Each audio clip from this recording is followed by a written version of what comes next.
Class आपका anaesthesia का, और एनेस्थीसिया में आज बैक्टीरियल डिजीज, बैक्टीरियल ड्रग्स में एंटी ट्यूबरकुलस ड्रग्स, इसी पर आज बात करेंगे।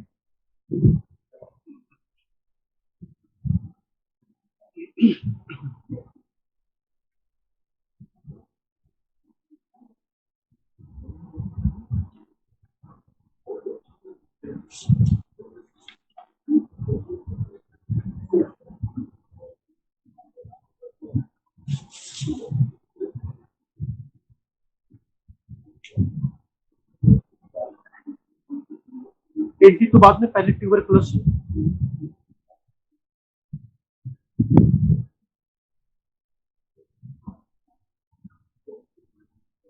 या ट्यूबरकुलोसिस,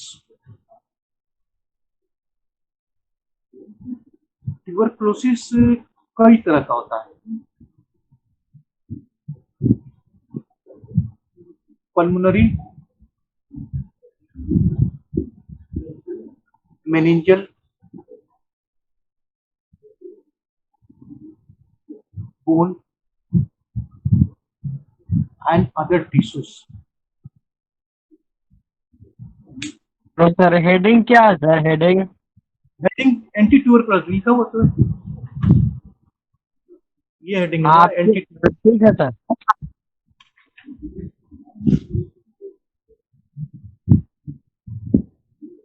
ट्यूबरकुलोसिस की बात करते हैं तो ट्यूबरकुलोसिस ऐसे तो जनरली हम लोग जानते हैं कि लंग्स में टीबी हो गया या पल्मोनरी ट्यूबरकुलोसिस हो गया, ये कॉमन है, मोस्ट कॉमन पल्मोनरी ही आता है। लेकिन इसका मतलब ये नहीं कि सिर्फ पल्मोनरी को लिमिट है। मेनिंजल ट्यूबरकुलोसिस, जिसको माइलरी ट्यूबरकुलोसिस बोलते हैं, ये भी बड़ी कॉमन है कि बहुत दिन से किसी को ट्यूबरकुलोसिस है तो कई बार होता है ना कि ये ट्यूबरकुलोस बैक्टीरिया मेनिंजेस लेयर तक पहुंच जाता है सर्कुलेशन के थ्रू, और मेनिंजल लेयर में ट्यूबरकुलोसिस परसिस्ट कर देता है और वहां पर मेनिंजल ट्यूबरकुलोसिस या माइलरी ट्यूबरकुलोसिस बोलते हैं। उसी तरह से बोन ट्यूबरकुलोसिस, ये भी बहुत कॉमन है, खासकर फ्रैक्चर के केसेस में या टिबिया के अपर एंड में, या फिर पल्मोनरी ट्यूबरकुलोसिस के केसेस में लंबा समय तक जा रहा है तो कई बार बैक्टीरिया बोन तक पहुंच जाते हैं, वहां क्रिएट कर देते हैं। और अदर टिश्यू में कहीं भी, इवन स्किन में भी हो सकता है, एब्डोमेन में, स्टोमक में भी हो सकता है, इंटेस्टाइन में भी हो सकता है, सॉफ्ट टिश्यू में हो सकता है, कहीं भी हो सकता है। लेकिन मोस्ट कॉमनली की बात करें तो पल्मोनरी ट्यूबरकुलोसिस सबसे कॉमन है।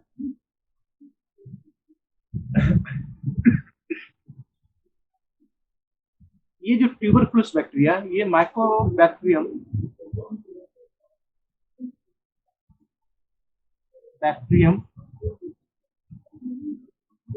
ट्यूबरक्यूलाई है। ये तो इसका स्पेसीज हो गया, माइकोबैक्टीरियम इसका जीनस हो गया। यहाँ पे दो शब्द है, माइको है और बैक्टीरियम। ये बैसिलस है, मैंने लंबा बैक्टीरिया है, स्लेंडिकस बैक्टीरिया है, ये अगर मान लेते हैं कि बैक्टीरिया है। और ये शब्द आता है माइको। माइको का मतलब है कि अपने ऊपर एक जिलेटिनस लेयर ये बना के रखता है, इट इज कॉल्ड माइकोल। और इसीलिए अंदर में बैक्टीरिया है, बाहर में माइको है, तो इस दोनों शब्द को जोड़ दिया गया और यहाँ पे वर्ड निकल के आ गया माइकोबैक्टीरियम। ये लेप्रोसी वाला बैक्टीरिया कुष्ठ रोग के लिए, और ट्यूबरकुलोस वाला बैक्टीरिया मतलब टीबी के लिए, ये दोनों बैक्टीरिया माइकोबैक्टीरियम जीनस से है। क्योंकि बैक्टीरिया अपने ऊपर एक कवच लेकर ही जन्म लेता है। और कोई भी आप एंटीबायोटिक्स दे रहे हैं, बाय द वे एंटीबायोटिक है, एसिड है या और केमिकल्स एजेंट है, अन्य केमिकल एजेंट है, इसको दे रहे हैं, ये क्या करता है ना कि ये माइको जो है ना अपने अंदर इस केमिकल्स को एब्जॉर्ब कर लेता है, या एंटीबायोटिक को एब्जॉर्ब कर लेता है, और एब्जॉर्ब करने के बाद इसको इनएक्टिवेट कर देता है, इस केमिकल को इनएक्टिवेट कर देता है।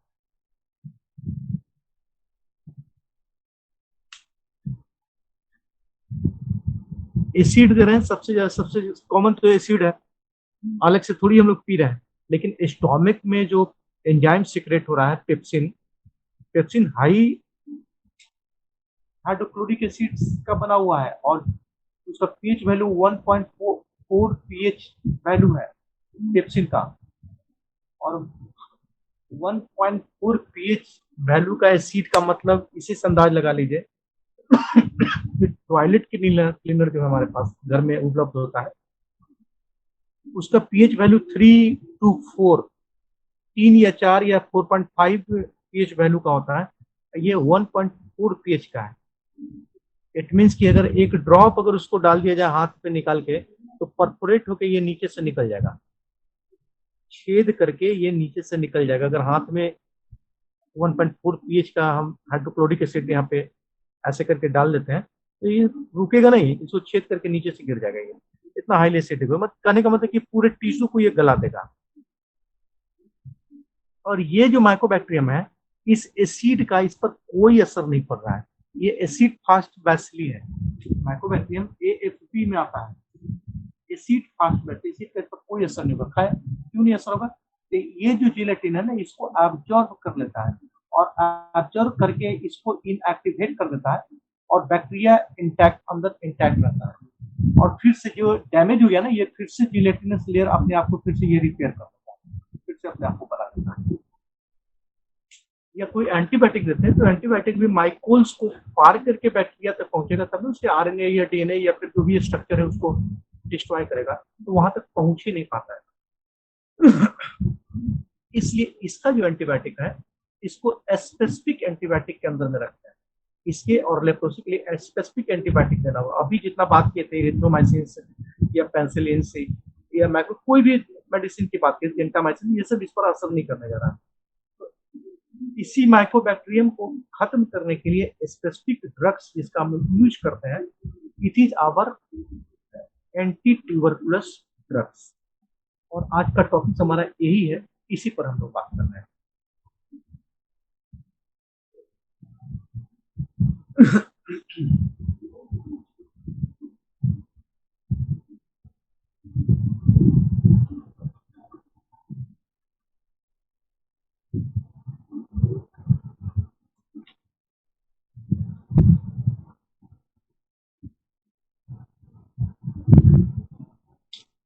अगर इसकी बात करें तो 5 ड्रग्स हमारे सामने निकल कर आता है। आइसोनियाजाइड,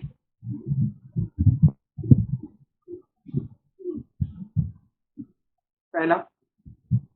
सेकेंड रिफाम्पिसिन,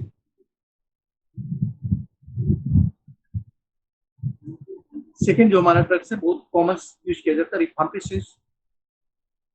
थर्ड हमारा पैराजिनामाइड,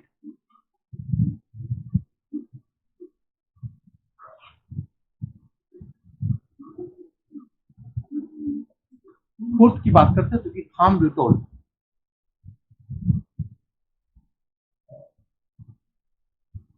फिफ्थ की बात करते हैं स्ट्रेप्टोमाइसिन।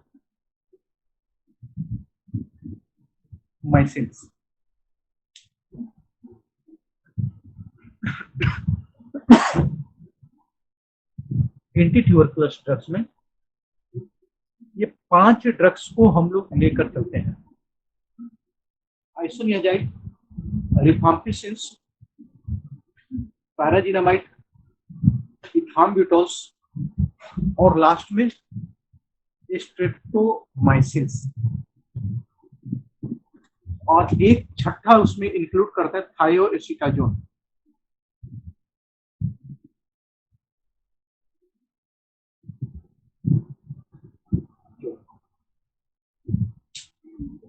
टोटल 6 ड्रग्स हमारे सामने है जो anti tuberculous first line drugs. First line में प्रथम जब ट्यूबरकुलस इन्फेक्शन के बारे में पता चला तो ये 5 ड्रग को एक लंबा समय एटलीस्ट 6 मंथ, एंड 6 मंथ अगर सिविरिटी ज्यादा है तो उसके आधार पर 9 मंथ, 12 मंथ या 18 मंथ, कई बार 2 इयर्स तक कंटिन्यू देना होता है। कम से कम 6 मंथ, कम से कम इतना तो देना ही देना है।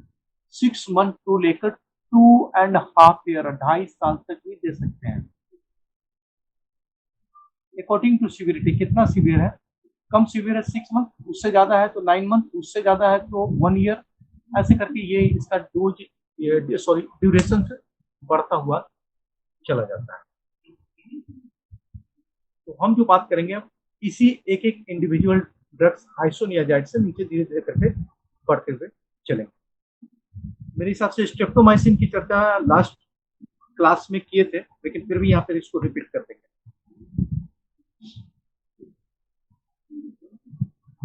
मिटा रहे हैं, इसको लिखना है तो ये 6 लिख सकते हैं, तो जुबान पे तो रहना चाहिए,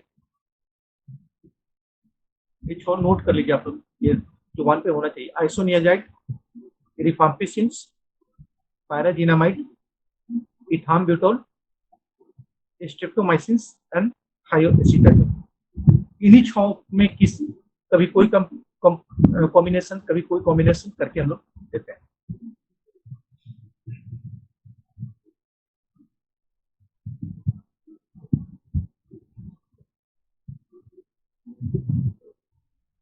शुरू कर रहे हैं आइसोनियाजाइड से, मिटा दे रहे हैं।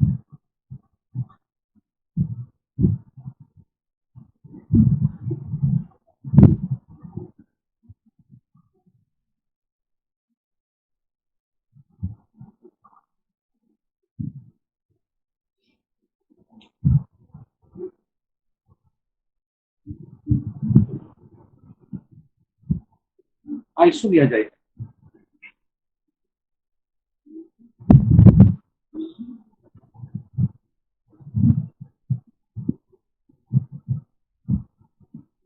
एक्चुअली में केमिकल कंपोजिशन की बात करें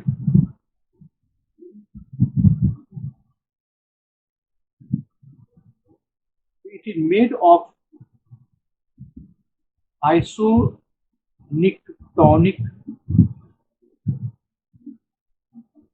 एसिड हाइड्राजाइड।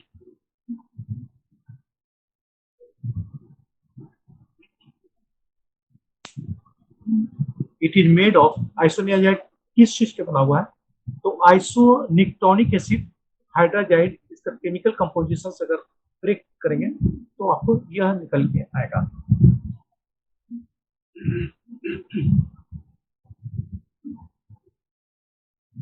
प्रॉपर्टी की बात करते हैं, selectively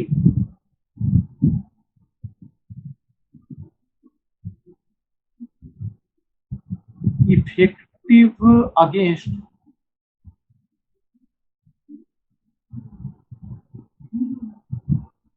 Mycobacterium tuberculosis.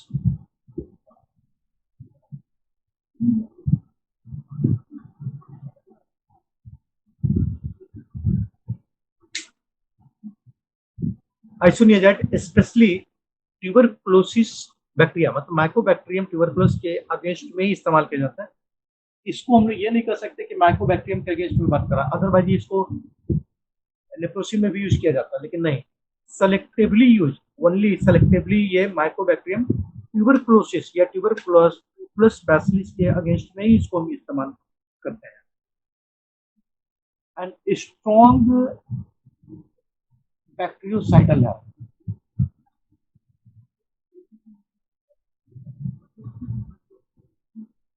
Drugs.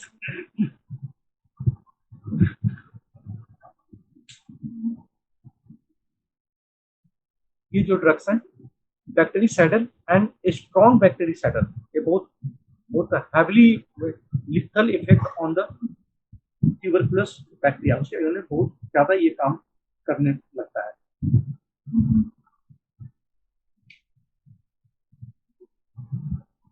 And work against multiplications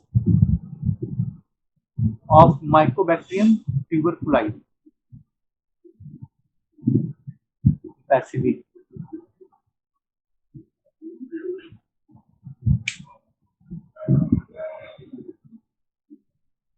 क्योंकि बैक्टीरियासाइडल है इसलिए मल्टीप्लिकेशन, बैक्टीरिया के रिप्रोडक्टिव फेज को ये इनहिबिट कर देता है, रोक देता है, और इस तरह से बैक्टीरियल कॉलोनी को आगे बढ़ने से ब्रेक कर देता है, और जिस जगह पे लॉजिंग है, बैक्टीरिया का लॉजिंग है, उस जगह को धीरे धीरे धीरे धीरे बैक्टीरियल फ्री सिचुएशन क्रिएट करता है। तो अगर इसकी प्रॉपर्टी की बात करें तो 3 प्रॉपर्टी सामने आ रहा है। एक, selectively against mycobacterium tuberculi. Second, strong bactericides, यानी बैक्टीरिया को मारने वाला, killer of the bacteria. And third, work against multiplications, और इस तरीके से वो मल्टीप्लिकेशंस को, जो कॉलोनी आगे बढ़ाता है, तो रिप्रोडक्टिव फेज को ये इनहिबिट कर देता है और इसको कॉलोनी को आगे बढ़ने से ये रोक देता है। 3 स्पेसिफिक प्रॉपर्टी।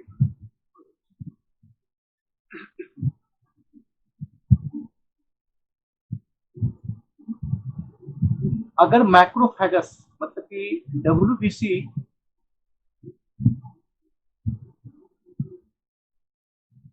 क्योंकि डब्ल्यूबीसी का वह पार्ट जो बैक्टीरिया को निकल जाने के लिए रिस्पॉन्सिबल है,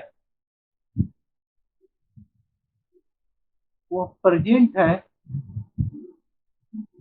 और नॉट प्रेजेंट, मतलब कि पेशेंट की इम्यूनिटी पर ये बहुत ज्यादा निर्भर नहीं कर रहा है।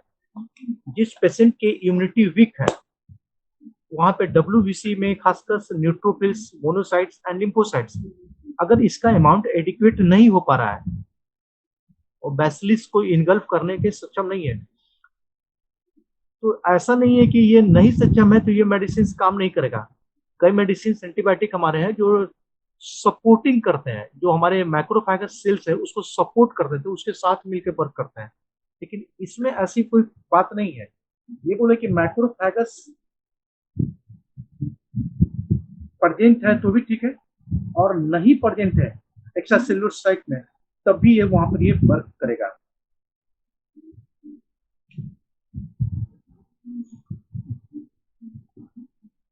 विदिन सेल और आउटसाइड ऑफ दिस सेल, दोनों जगह ये सेल के अंदर तक भी परफोरेट करके जाएगा और सेल एक्स्ट्रा सेलुलर साइट में, दोनों जगह ये काम करेगा। यहां तक कुछ पूछना है तो पूछ लीजिए, इसके फिर मोड ऑफ एक्शन करेंगे।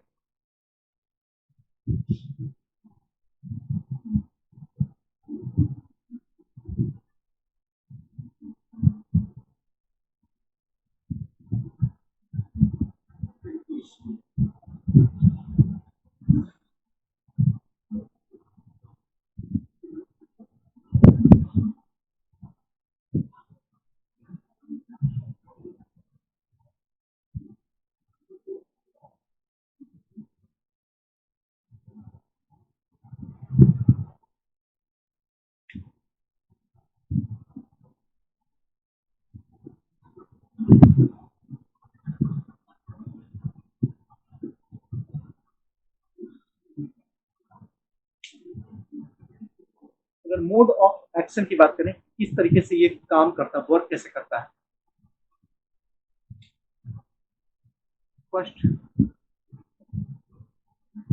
Well absorbed in GIT, gastrointestinal tract से ये बहुत बढ़िया से एब्जॉर्ब कर लिया जाता है। Next, after absorption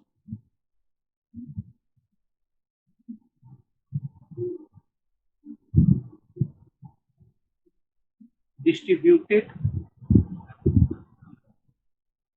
into body water। GIT में एब्जॉर्ब हो गया। एब्जॉर्ब करने के बाद वाटरी कंटेंट, बॉडी फ्लूइड्स के साथ ये distributed all over the body, पूरे बॉडी में एक साथ ये सर्कुलेट कर जाता है और स्प्रेड कर जाता है। Then crossing the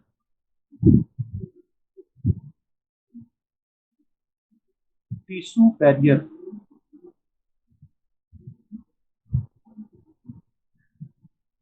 tissue barrier माने प्लाज्मा मेम्ब्रेन्स को एक क्रॉस करके, पार करके, इंटरिंग द सेल,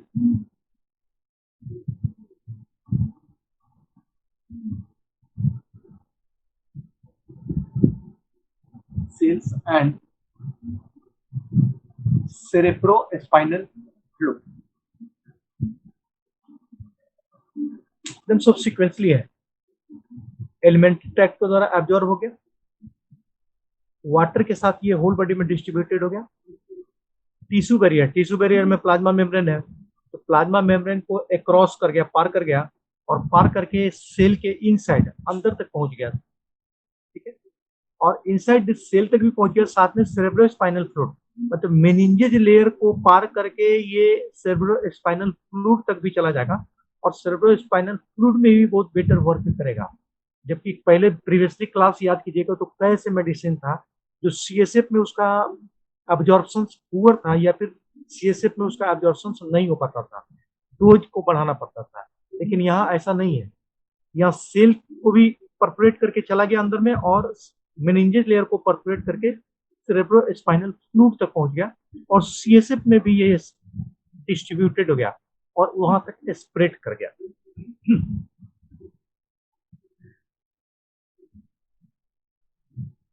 ऊपर से मिटा रहे हैं।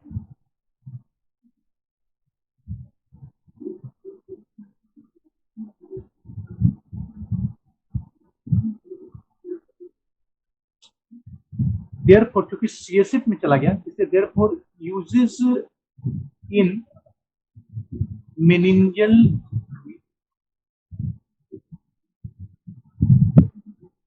ट्यूबरक्यूलोसिस, जिसको हम लोग मिलरी ट्यूबरक्लोसिस के नाम से जानते हैं।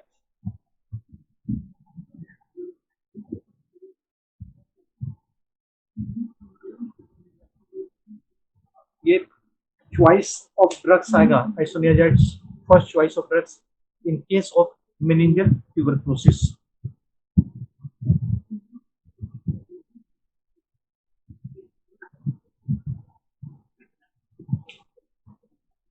लेकिन अगर एसिटाइल ग्रुप को शामिल कर देते हैं ड्रग्स में, कोई इसके साथ एसिटाइल ग्रुप आप डाल देते हैं, खिला देते हैं, तो देन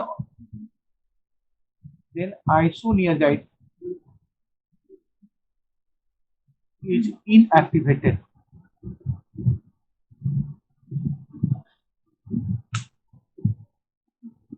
कोई भी एसिटाइल ग्रुप का दवा अगर इसके साथ आइसोनियाजाइड के साथ दे दिया जाता है बाई मिस्टेक, तो फिर ये इनएक्टिवेट हो जाता है। इसका जो पोटेंशियल था, ये पोटेंशियल पावर इसका कम जाएगा। अगर टी हाफ की बात करें, 1 आवर, ये बहुत तेजी से वर्क करता है, बहुत फास्ट है। 1 hour in fast and T half is 3 hour if work slow. आप एसिटाइल ग्रुप की दवा दे रहे हैं तो ये स्लो हो जाएगा, वर्किंग एसिटाइल शामिल कर दिए तो ये स्लो हो जाएगा। टी हाफ इसका 3 आवर है, बढ़ जाएगा। लेकिन अगर फास्ट वर्क करना है, अगर ऐसा कोई मेडिसिन आप ऐड नहीं किए, तो ये 1 आवर इसका पोटेंशियल से बड़ी तेजी से ये वर्क करके पोटेंशियल को लॉस्ट करेगा।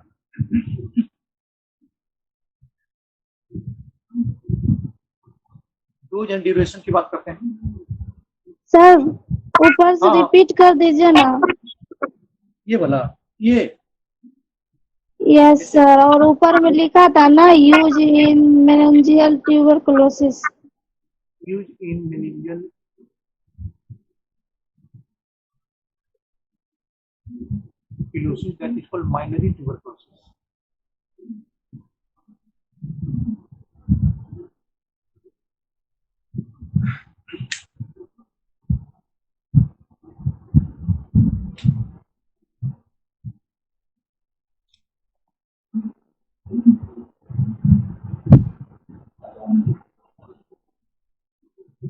ये ब्रेन है, स्पाइनल कॉर्ड है, नीचे नीचे दिखेगा।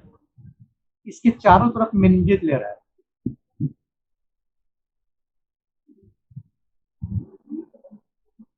मेनिंजेज लेयर में 3 लेयर होता है, ड्यूरा मैटर, आर्केनॉइड मैटर और अंतिम में पाया मैटर। सीएसएफ जो है ना, आर्केनॉइड पाया मैटर के बीच में फ्लूइड है, जिसको हम लोग सेरेब्रोस्पाइनल फ्लूइड बोलते हैं, ठीक है। मेनिंजियल ट्यूबरकुलोसिस बोलते हैं कि जिस लेयर जो ब्रेन स्पाइनल कॉर्ड का ढका हुआ लेयर है मेनिंजेल लेयर, इसमें ट्यूबरकुलस इन्फेक्शन हो जाता है। ये इजीली नहीं है, इतना इजी नहीं हुआ तक होना। ये तब होता है ना जैसे पल्मोनरी ट्यूबरकुलोसिस, लंग्स में ट्यूबरकुलोसिस है और बहुत लंबा समय तक 6 महीना, साल, 2 साल, 3 साल तक चल रहा है। कई बार होता है ना कि बीच में पेशेंट दवा बंद कर देता है, कुछ दिन खाया, कुछ दिन मेडिसिन से नहीं लेता है, तो ऐसे कंडीशंस में ये क्या करता है ना, स्प्रेड कर जाता है। वैसली ब्लड वेसल से या लिम्फ से ये स्प्रेड करके घूमेगा, सर्कुलेट करके मेनिंजेस तक पहुंच गया और मेनिंजेल लेयर में ये ट्यूबरकुलोसिस इन्फेक्शन शुरू हो जाता है। तो इस टीबी को हम लोग मेनिंजियल ट्यूबरकुलोसिस या फिर माइलरी ट्यूबरकुलोसिस बोलते हैं। ये बड़ी डेंजरस स्टेज है। मेनिंजियल लेयर में ट्यूबरकुलोसिस हो जाना बहुत डेंजरस स्टेज है। या तो पेशेंट का कई ब्रेन का ऑर्गन्स डैमेज हो सकता है, न्यूरॉन सेल्स जान तक जा सकती है, या बच गया तो पैरालिसिस का सिम्टम सामने, बहुत बड़ा बड़ा कॉम्प्लिकेशन सामने आएगा, तो बहुत इजी नहीं है। तो इस जगह चूंकि हम बताए थे कि आइसोनियाजाइड जो है ना, सीएसएफ तक इसका परफोरेशन है, आराम से सीएसएफ तक जा सकता है, क्योंकि कई ऐसे एंटीबायोटिक हैं तो सीएसएफ तक नहीं जा पहुंच पाते हैं, मेनिंजियल लेयर को, बैरियर को क्रॉस नहीं कर पाते हैं। तो चूंकि ये सीएसएफ में इसमें पहुंच जाएगा ड्रग्स, इसमें पहुंच जाएगा ना, तो ये चारों तरफ ड्रग्स से का पोटेंशियल सर्कुलेट करने लगेगा, इसके वजह से यहाँ जो ट्यूबरकुलोस बैक्टीरिया ना, इसको मार के खत्म करना शुरू करेगा। तो जब भी मेनिंजियल ट्यूबरकुलोसिस, जिसका दूसरा नाम है माइलरी ट्यूबरकुलोसिस, ये डेवलप करता है किसी भी पर्सन में, ये जानकारी हो जाएगा। मेनिंजियल ट्यूबरकुलोसिस बहुत इजी है, माथा में दर्द हो जाएगा, गर्दन झुकाने में दिक्कत होगा, हाई फीवर, तो ऐसे कोई भी केसेज में isoniazid first choice of drug होता है, बशर्ते ट्यूबरकुलस इन्फेक्शन है तब। अगर मेनिंजेज में इन्फ्लामेशन या इन्फेक्शन, कोई माइक्रो ऑर्गेनिक्स होता है, उसमें माइक्रो ये क्या कहते हैं, मेनिंजोकोकल बैसिली भी है, न्यूमोकोकस है, तो वहां पे ये काम नहीं करेगा सोनियाजाइड। लेकिन डायग्नोसिस में ये कंफर्म है कि वहाँ ट्यूबरकुलोस बैक्टीरिया है, तो बहुत ईजी है, लंबर पंक्चर करके उसका कलेक्शन ले लेते हैं और लैब में इन्वेस्टिगेट कराएंगे, कल्चर कराएंगे, तो वहाँ पे माइक्रोबैक्टीरियम आइसोलेट हो जाएगा, पहचान में आ जाएगा। तो यहाँ पे आइसोनियाजाइड बहुत अच्छा वर्क करेगा। लेकिन ये जो काम कर रहा है, तो इसका टी हाफ इसका पोटेंशियल से हाफ वर्क कर लेगा। ये एक ही आवर है, बड़ी तेजी से बहुत फास्ट वर्क करेगा। 1 आवर का मतलब अभी दिए कितना हो रहा है, तो 3:40 हो रहा है, 3:40 पे दिए और 4:40 होते होते, मैंने आपके क्लास ओवर होते होते किसी पर्सन को दिया गया है, तो क्लास ओवर होते होते 5 बजते के इसका पोटेंशियल आधा वर्क कर चुका होता है। लेकिन अगर एसिटाइल ग्रुप की कोई दवा इसमें ऐड कर दी जाती है और दिया गया है, तब इसके वर्क करने का कैपेसिटी स्लो हो जाएगा, धीरे वर्क करेगा, तब उसकी हाफ पोटेंशियल वर्क करीब करीब 3 आवर का हो जाएगा। 3 घंटा धीरे धीरे धीरे धीरे करके पोटेंशियल वर्क करेगा।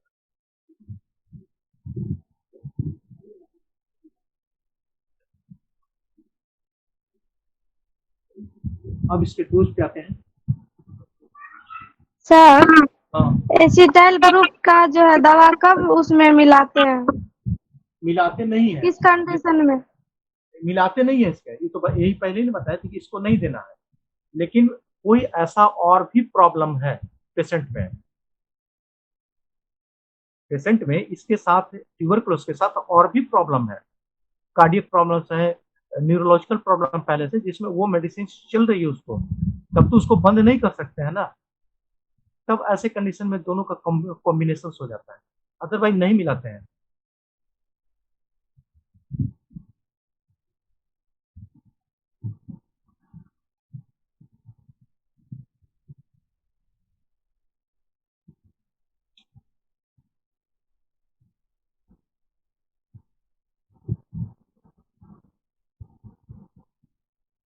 डोज की बात करें,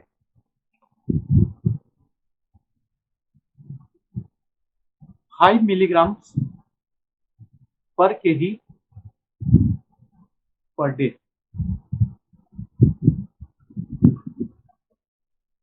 5 मिलीग्राम पर KG per day, per day का मतलब है 24 घंटा। केजी का मतलब पेशेंट का वेट, एवरेज वेट लेके चलते हैं 60 kg, तो 5 mg पर केजी बॉडी वेट, मतलब हो गया कितना, 6×5 = 300, 300 मिलीग्राम 24 आवर में पेशेंट को देना है। तो इसका जो डिसाइड हम लोग करते हैं ये बॉडी वेट के अनुसार से करते हैं। पेशेंट का बॉडी वेट अगर 50 केजी है तो 250 mg पड़ेगा, अगर 40 केजी है तो 200 mg पड़ेगा, अगर 70 केजी है तो 7 × 35 350 मिलीग्राम 24 घंटा का डोज होगा।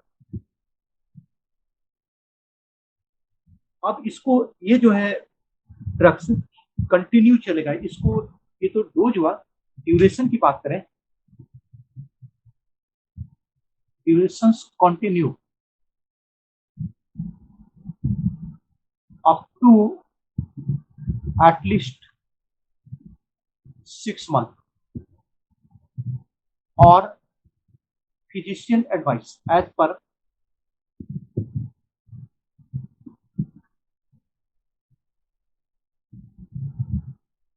Physician advice.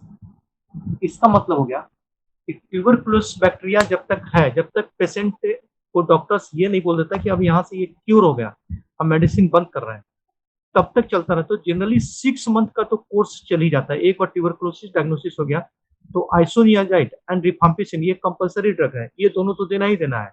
बाकी तीसरा कौन ऐड करेंगे वो आगे बात हो जाएगी। तो आइसोनियाजाइड 6 महीना तो चलना ही चलना है, इतना मिलीग्राम का, और 6 महीना में बंद हो जाएगा ये नहीं कर सकते हैं। एज पर फिजिशियन एडवाइस कि फिर से 6 महीना के बाद वो डायग्नोज कर रहे हैं, लैब इन्वेस्टिगेशन करा लेंगे या सिम्टोमेटिकली देख रहे हैं, और इसको बढ़ा भी सकते हैं कि 3 महीना और खा के आइए या 6 महीना और खा के आइए। ऐसा करके जब तक उन कंफर्म नहीं हो जाते हैं कि क्योर फ्रॉम ट्रीटमेंट, ये सब लिया जाता है CFT। ये जब तक प्रिस्क्रिप्शन पर CFT नहीं लिखा जाता है तब तक ये मेडिसिन चलता रहेगा। तो as per physician advice, physician उनको कितना लंबा ले जाते हैं वो बताएंगे कितना, लेकिन 6 महीना तो चल ही जाएगा। CFT का मतलब क्यूर फ्रॉम ट्रीटमेंट। इसका मतलब यह नहीं होता है कि ट्यूबरकुलोसिस को हमने उसके शरीर से कंप्लीटली खत्म कर दिया, इसका एकदम कतई मीन्स नहीं है। इसका मतलब कि जो पेशेंट का सिम्टम था ट्यूबरकुलोसिस की वजह से वो कंप्लीटली हमने क्योर कर दिया। अब पेशेंट को वो कॉम्प्लिकेशंस नहीं है जो ट्यूबरकुलोसिस की वजह से होता है। लेकिन इसका मतलब नहीं कि ट्यूबरकुलोसिस का सारा बैक्टीरिया को हमने मार दिया, क्योंकि कई ट्यूबरकुलोसिस बैक्टीरिया पूरा दवा चलने के बाद, कोर्स चलने के बाद भी कई बार ये सेटल रहता है, शरीर में छुप कर बैठ जाता है और माइकोल्स बना के ये छुप जाता है और इनएक्टिव फेज में चला जाता है। तो सुसुप्त हो गया, जैसे सूखा हुआ चना खेत से निकाल के लाए, सूखा हुआ चना है, गेहूं है, धान है, तो ये सब मरा हुआ नहीं है, ये सब सुसुप्त अवस्था में। जैसे ही आप मीडिया देंगे, पानी देंगे, बस फिर से ये जर्मिनेट कर जाएगा। तो ये भी क्या करता है ना, ट्यूबरकुलोसिस बैक्टीरिया छुप जाता है, छुप के माइकोल बना के वो छुप के रह जाता है, ये शरीर में काम नहीं करेगा, लेकिन बैक्टीरिया मौजूद है। जिस समय पेशेंट का इम्यूनिटी कमजोर पड़ेगा या कभी बीमार पड़ा लंबा समय तक, तो हो सकता है कि अगर ट्यूबरकुलोसिस बैक्टीरिया उसमें रह गया है, फिर से ये जर्मिनेट कर जाएगा, जर्मिनेट करके उसमें नया ट्यूबरकुलोसिस, रिलैप्सिंग ट्यूबरकुलोसिस, फिर से दोबारा ट्यूबरकुलोसिस बना सकता है। और वही वजह है कि डॉक्टर से कभी भी ट्यूबरकुलोसिस पेशेंट मिलते हैं तो डॉक्टर उनको एडवाइस करता है कि आपका खाना पीना आज के बाद अच्छा होना चाहिए, प्रोटीन्स विटामिन आपके खाना में अच्छा होना चाहिए। तो उसका मकसद यही है। लोग कहता भी है कि जिनको टीबी हो गया वो मोटा जाते हैं, टीबी टीबी की वजह से मोटा हो जाता है। टीबी की वजह से मोटा नहीं होता है, डॉक्टर उनको बोल के भेजते हैं कि खाना आपका बेटर होना चाहिए, प्रोटीन ज्यादा लीजिएगा, विटामिन ज्यादा लीजिएगा, ये सब कभी कमजोर नहीं पड़िएगा। तो कम से कम अभी का शुरू के 2-3 साल तो आपको बहुत केयरफुल रहना होगा। तो स्वाभाविक है कि न्यूट्रिशन इनटेक बढ़िया होगा, हेल्थ उसका इम्प्रूव करेगा, इसलिए वो हेल्दी हो जाते हैं। तो डोज तो ये हो गया, लेकिन ड्यूरेशन हमने यहाँ पे छोड़ दिया, 6 मंथ या फिर एज पर फिजिशियन एडवाइस।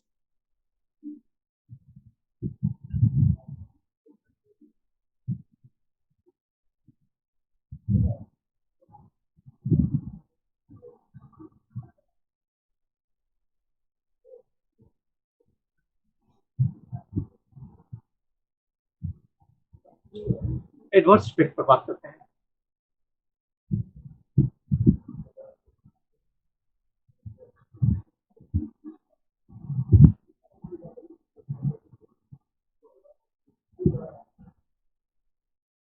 ये हिपैटोटॉक्सिक ड्रग्स है। जितना उधर काम करेगा उतना लीवर सेल्स पर भी ये टॉक्सिसिटी प्रोड्यूस करेगा। Therefore, it is called hepatotoxic drugs, resulting in अगर सीवियर फॉर्म में रिएक्शंस किया या एडवर्स इफेक्ट हो गया तो हेपेटाइटिस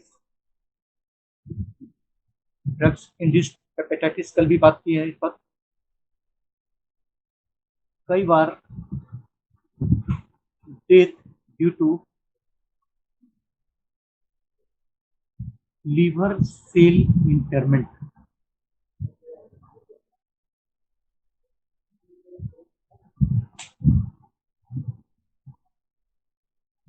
लीवर सेल्स इंपेयरमेंट मैंने हेपेटाइटिस या death due to liver cell impairment के बाद डेथ भी हो सकता है, तो इतना इजी नहीं है।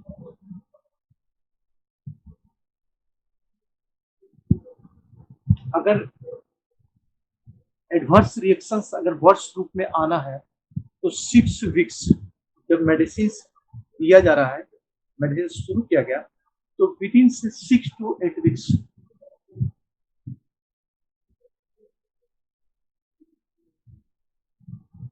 Results are scenes. 6 से 8 सप्ताह में दवा शुरू करें, 6 से 8 सप्ताह में अगर हेपेटाइटिस होना है तो हो जाएगा। अगर कोई और बड़ा प्रॉब्लम आना है तो ये सामने आ जाएगा। कई बार इसके अलावा हेपेटोटॉक्सिक के अलावा न्यूरोपैथिक भी है।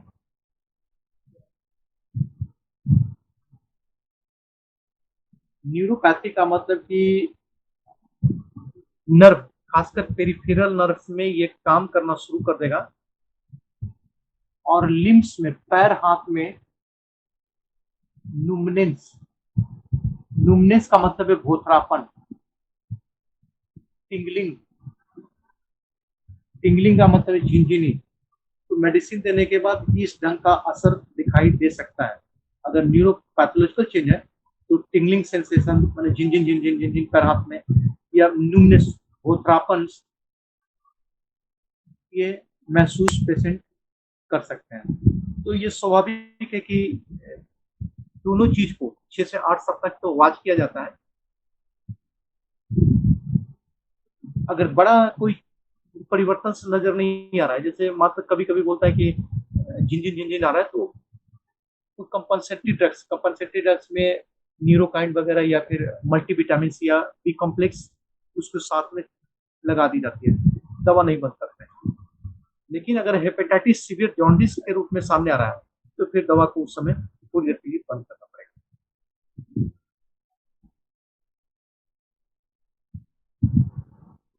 कुछ पेशेंट्स इससे भी आगे बढ़ जाते हैं।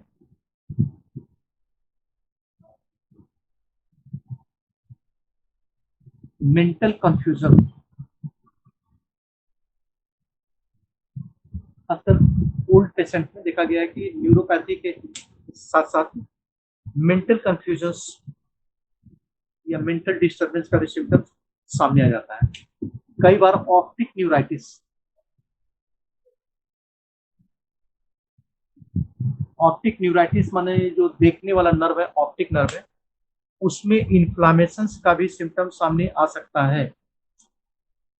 कई बार कन्वल्सन, देह हाथ में कपकपी उसके दवा की वजह से हो सकता है। तो ऑप्टिक न्यूराइटिस वगैरह बहुत डेंजरस चीज है, विजन लॉस्ट कर जाएगा या विजन इम्पेयर हो जाएगा। तो ये सब चीज 6 से 8 सप्ताह में धीरे धीरे करके सामने आना शुरू होता है। अदरवाइज टोलरेंट है, वेल टोलरेटेड, ज्यादातर पेशेंट में ये सब कुछ नहीं होता है। आइसोनियाजाइड के इतना फोर्स डायरेक्शन को ये टोलरेट कर लेते हैं, वो ज्यादा प्रॉब्लम नहीं है।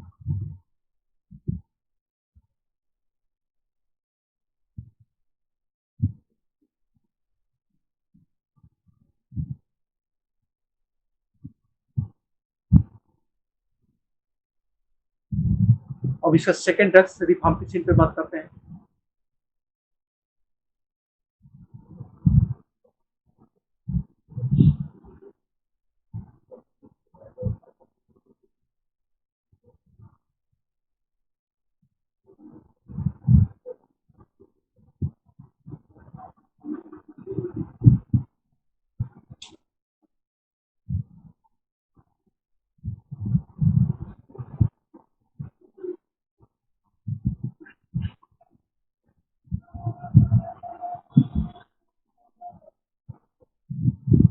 ये भी स्ट्रॉन्ग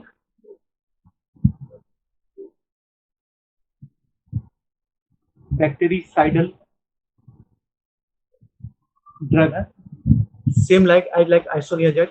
ये भी बहुत कड़ा एक्शन लेता है बैक्टीरिया के अगेंस्ट में और लिथल इफेक्ट, सीधे वो मार देता है।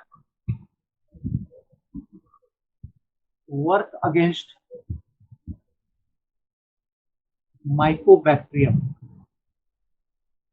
माइकोल को परफोरेट करके ये खत्म करने के लिए संभव है।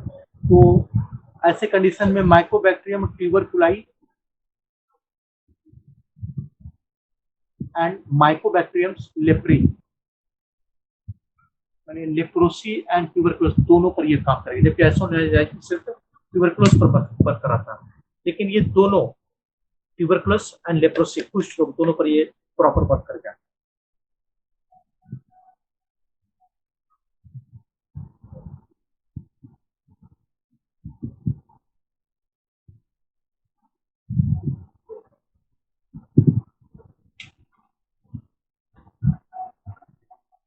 मोड ऑफ एक्शन की बात करें,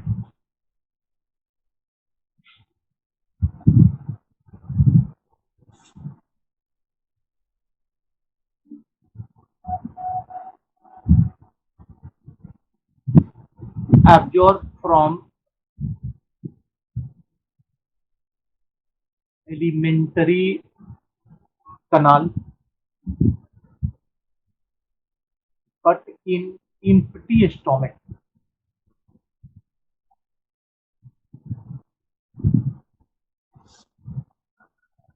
ये कह रहा है एब्जॉर्ब तो उसी की तरह होगा, इंटेस्टाइनल ट्रैक्ट में गैस्ट्रिक गैस्ट्रोइंटेस्टाइनल ट्रैक्ट या एलिमेंट्री कैनाल के थ्रू एब्जॉर्ब होगा, लेकिन बोल रहा है कि ज्यादा वर्क करना इसको एब्जॉर्प्शन तभी संभव है जब एम्प्टी स्टोमक, जब पेट पूरा खाली रहे। रात में खाना खा के सोया तो सुबह में ये मेडिसिन के साथ ही उसकी वेकअप, मैंने मॉर्निंग वेकअप जो है ये इस मेडिसिन के साथ ही होगा।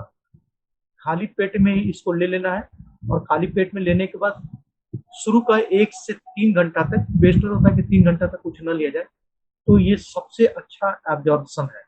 लेकिन अगर खाना खाने के बाद लिया जाता है या फिर दवा लेने के बाद खाना खा लिया जाता है तब इसका पोटेंशियल लॉस्ट कर जाएगा, एब्जॉर्प्शन सही नहीं हो पाएगा। तो ये वो एंटीबायोटिक है जो एम्प्टी स्टोमक खाली पेट में एब्जॉर्ब बेटर है, जबकि आइसोनियाजाइड के साथ ऐसा नहीं था, उसको खाना के साथ लेना था, लेकिन यहाँ एम्प्टी स्टोमक में इसको लेना है।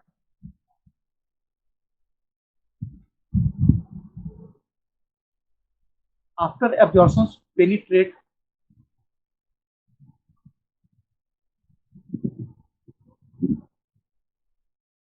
well into most tissues। खूब बढ़िया से एब्जॉर्ब होके इस सर्कुलेशन में जाने के बाद पेनिट्रेट कर जाएगा, सब टिश्यू बैरियर को ये पेनिट्रेट कर जाएगा। Even in CSF, cerebrospinal fluid तक भी ये पेनिट्रेट कर जाएगा और work against work in meningeal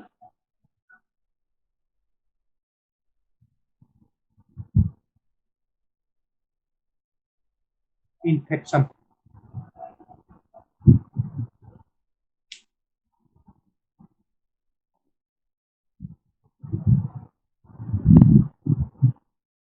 as like isoniazid penetrate हो जाने के बाद इसकी इंटीसिएशन तक हो जाएगी एंड मेनिंजियल इन्फ्लामेशन या मेनिंजियल इन्फेक्शन था माइकोबैक्टीरियम की वजह से, यहाँ पर भी ये थेराप्यूटिकली बहुत अच्छा से कंसंट्रेट होकर वर्क करेगा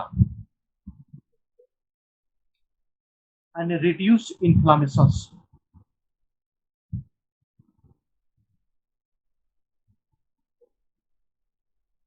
और मेनिंजेस लेयर अगर इन्फ्लेम्ड है ट्यूबरकुलोसिस इन्फेक्शन की वजह से तो इन्फ्लामेशन को धीरे धीरे धीरे करके ये सबसाइड कर देगा, धीरे धीरे करके इन्फ्लामेशन कम करेगा।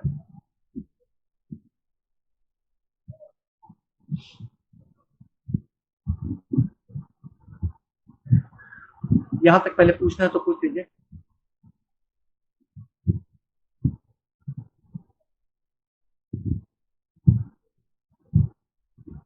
सर मोड ऑफ एक्शन फिर से बता दीजिएगा। ठीक,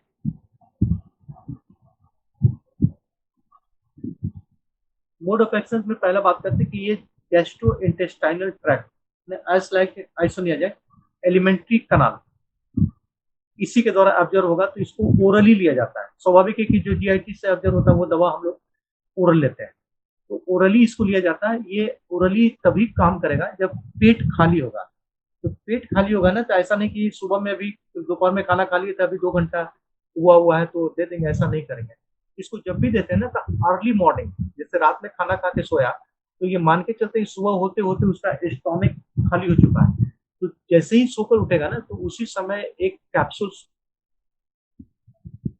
रिफाम्पिसिन का थोड़ा सा पानी के साथ उसको दे देते हैं, और उसके बाद उसको कुछ भी नहीं देते हैं। एक तो खाली पेट था, और अभी के बाद मेडिसिन देने के बाद उसको 2 से 3 घंटा, एटलीस्ट 1 आवर, कम से कम 1 घंटा, नहीं तो बेटर होता 3 आवर तक, 3 आवर तक उसको कुछ भी नहीं देना है, तब जाके ये बेटर एब्जॉर्ब हो पाएगा। अदरवाइज अगर खाना दे देते हैं तो इसका एब्जॉर्प्शन घट जाएगा, तो पोटेंशियल जो था मेडिसिन का वो सही से काम नहीं कर पाएगा।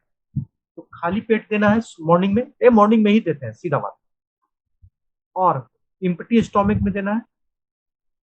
साथ में बोलता है कि जब एक बार एब्जॉर्ब हो गया तो टिश्यूज के सारे बैरियर, माने प्लाज्मा मेम्ब्रेन या कोई और मेनिंजेल लेयर हो गया, ये ये कोई भी लेयर है जो सेल तक जाने से कोई चीज को रोकता है, उसको पेनिट्रेट कर जाएगा।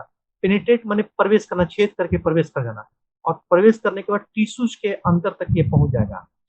इवन ये सेरेब्रो स्पाइनल फ्लूइड तक भी पहुंच जाएगा, हर बैरियर को क्रॉस करके सेरेब्रो स्पाइनल फ्लूइड तक पहुंच जाएगा। और सेरेब्रो स्पाइनल फ्लूइड जब पहुंच गया तो मेनिंजियल लेयर में अगर इन्फेक्शन है, ट्यूबरकुलोसिस इन्फेक्शन है, वहां पर भी वर्क करेगा। और कई बार देखा गया कि या तो इन्फ्लामेशन से मेनिंजियल लेयर में तो उसको कम करता है, और नहीं तो अगर एक्सेसिव अमाउंट में एकुमुलेट कर गया अगर रिफॉर्मेशन सीएसएफ में, तो वहां पे इन्फ्लामेशन कर देता है। और इन्फ्लामेशन अगर कर भी दिया ना तो 1 से 2 महीना में धीरे धीरे करके इन्फ्लामेशन को खत्म भी हो जाता है, लंबा समय तक नहीं रहता। तो इन्फ्लामेशन के अगेंस्ट में भी वर्क करेगा और इन्फ्लामेशन कर भी सकता है सीएसएफ में, लेकिन दोनों जानलेवा नहीं साबित होगा, 1 से 2 महीना में धीरे धीरे करके वो खत्म हो जाएगा।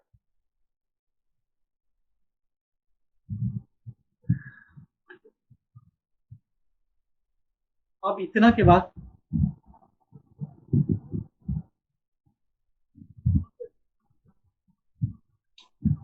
लीवर में जाएगा। लीवर में इंटेरोहिपैटिक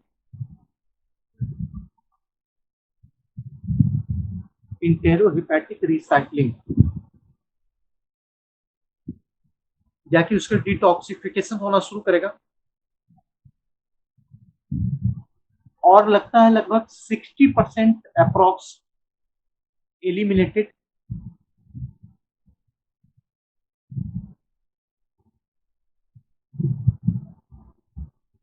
थ्रू फिकस फीकल मटेरियल के साथ। इसका सिंगल डोज का करीब 60% धीरे धीरे धीरे करके ये लॉस्ट कर जाएगा, एक्सक्रेट कर जाएगा। इसके अलावा फीकस के अलावा यूरिन के थ्रू भी ये एक्सक्रेट करके बाहर आ जाएगा। ये जितना वर्क करना करेगा, बाकी लीवर्स में रिसाइकल हो जाएगा। रिसाइकल होने के बाद सिंगल डोज का करीब 60% एलिमिनेट हो जाएगा, बाहर हो जाएगा। इसके द्वारा बाहर हो जाएगा, तो फीकल मटेरियल के साथ बाहर हो जाएगा, या फिर यूरिन के साथ ये धीरे धीरे करके बाहर हो जाएगा।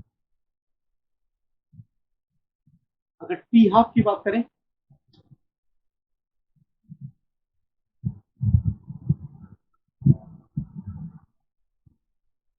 फोर आवर, इसका टी हाफ 4 आवर है। 4 घंटा तक के प्रॉपर में 4 घंटा होते होते इसका पोटेंशियल हाफ वर्क कर चुका होगा, या पोटेंशियल हाफ हो चुका होगा। अगर डोज की बात करें, सिंगल डोज एक ही बार में देना है, single dose of 450 milligram to 600 milligram, एक सिंगल डोज ही देना है डेली। 450 से 600 मिलीग्राम सिंगल डोज कैप्सूल सुबह में पड़ गया और डेली देना है जब तक डॉक्टर्स एडवाइस नहीं करते बंद करने का तब तक। अगर ड्यूरेशन की बात करें, ये भी 6 मंथ और as per advice of physician.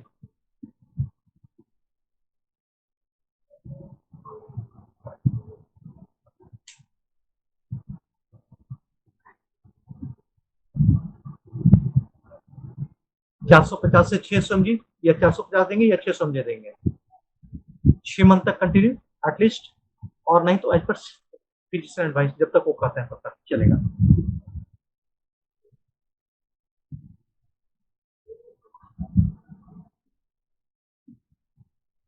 Adverse effect पर थोड़ा बात कर लेते हैं।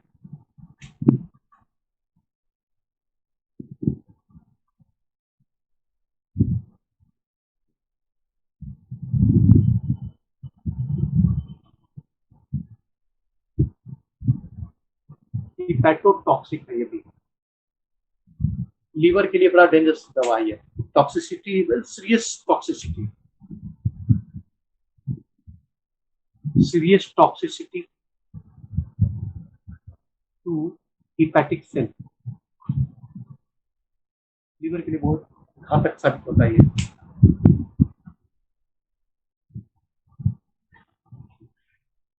मे भी चांसेस है कि इतना ज्यादा डैमेज करेगा कि जॉन्डिस का सिम्टम सामने आ जाता है। कई बार फ्लोसिंग ऑफ फेस, लाल हो जाएगा चेहरा, इचिंग,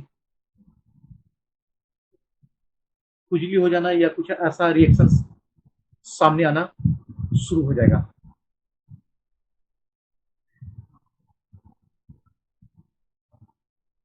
इसके अलावा जॉन्डिस का सिम्टम्स,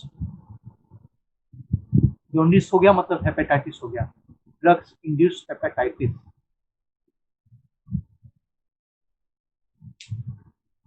ड्रग्स इंड्यूस्ड हेपेटाइटिस मतलब जॉन्डिस का सिम्टम धीरे धीरे करके सामने आना शुरू हो जाता है।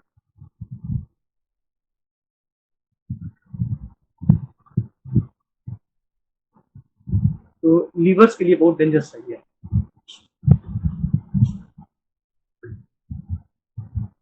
लास्ट एक चीज छूट गया है,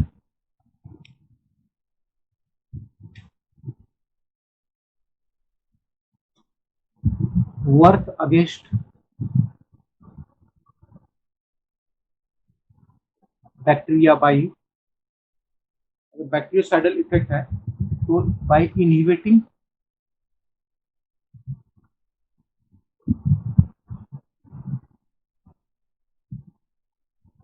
bacterial DNA, sorry bacterial RNA.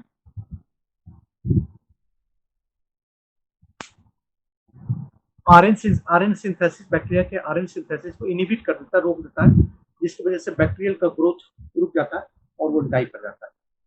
तो काम करने का तरीका इसका यही है।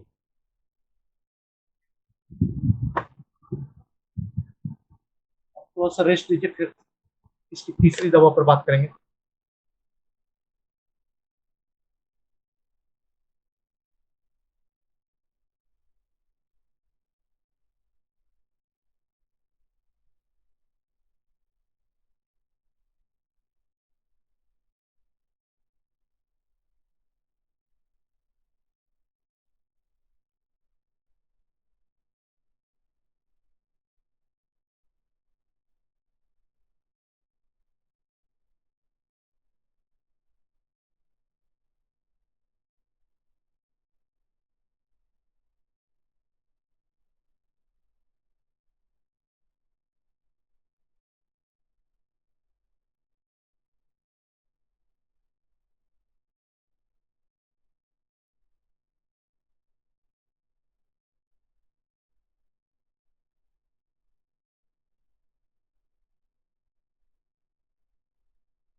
Hello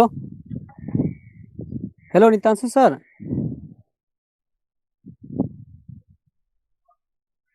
Nitanshu sir.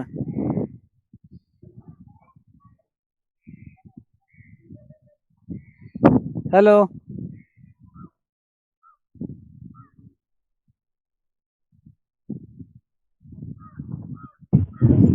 धर्मेंद्र भाई, हाँ हाँ। क्या कुछ हुआ का? अरे नहीं, मेरे फोन में चार्ज नहीं है। दूसरा मोबाइल से ज्वाइन करना चाह रहे हैं, एक्सेप्ट नहीं कर रहे हैं सर। फोन कर लो, सर को फोन करके करा लो, अभी कहीं होंगे।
हेलो, ब्रेक मिला क्या?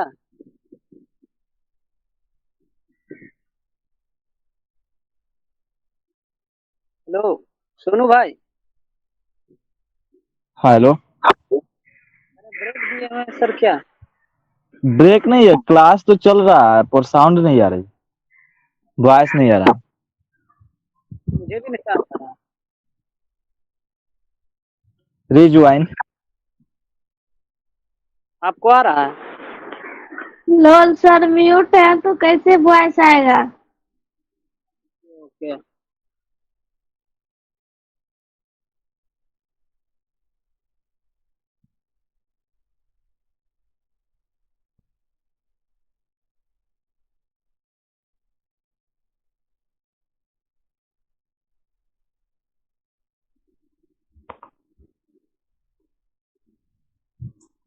हेलो, आवाज ही आवाज। Yes sir.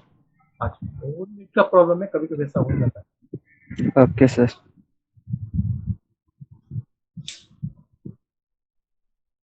फिर से ऊपर से रिपीट कर देते, कोई बात नहीं।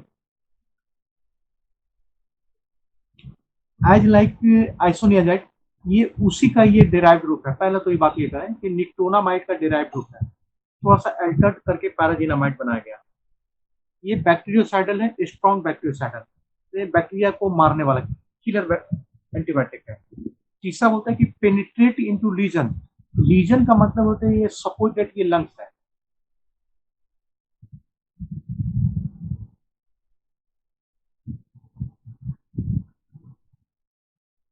ये यहाँ पे बैक्टीरियल कॉलोनी है, तो लीजन तो यही हुआ ना, यहाँ पे लीजन का मतलब होता है घाव होता है, तो लीजन यही हुआ। तो ये क्या करता है ना, पेनिट्रेट होकर surrounding the structure of lesion, lesion के एकदम किनारे किनारे वाले पूरे स्ट्रक्चर तक ये स्प्रेड कर जाता है और पूरे एरिया में एकदम से उसी समय किलर इफेक्ट। किलर इफेक्ट का मतलब है कि जो इसका इफेक्ट है मेडिसिन का एकदम से लोकलाइज एरिया पर वर्क करेगा।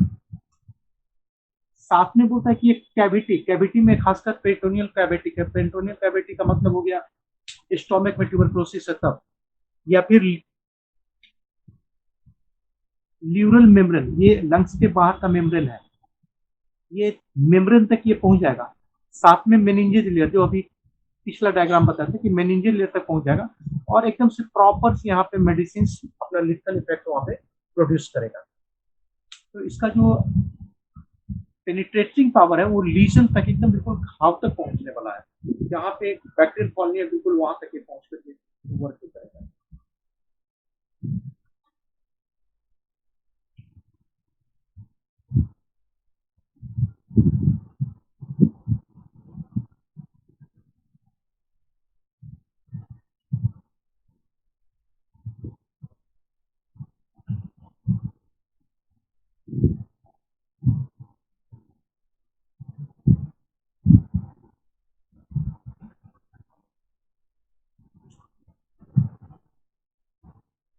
मोड ऑफ एक्शन की बात करें, absorb from GIT, gastrointestinal tract, ये भी ओरल रूट से ही दिया जाएगा, क्योंकि GIT से एब्जॉर्प्शन जब भी होगा तो gastrointestinal tract, mouth, oral cavity के रास्ते से इसको दिया जा सकता है, तो उससे बेटर वर्क करेगा।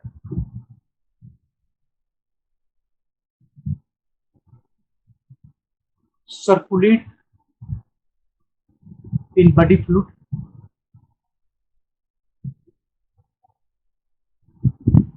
and reach up to CSF and other cavities of body,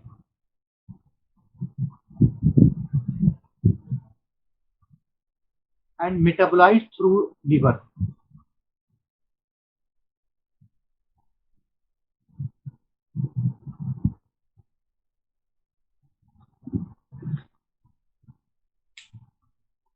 चूंकि लीवर तक ये पहुंच गया और लीवर में मेटाबोलाइज हो रहा है, तो इसका मतलब ये भी हिपैटोटॉक्सिक होगा। कभी भी कोई ड्रग्स अगर लीवर में डिटॉक्सिफिकेशन हो रहा है तो इसका सीधा मतलब है कि वो हिपैटोटॉक्सिक ड्रग है।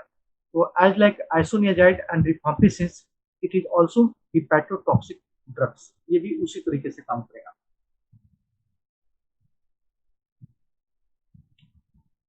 देन मेटाबॉलिज्म के बाद एक्सक्रेट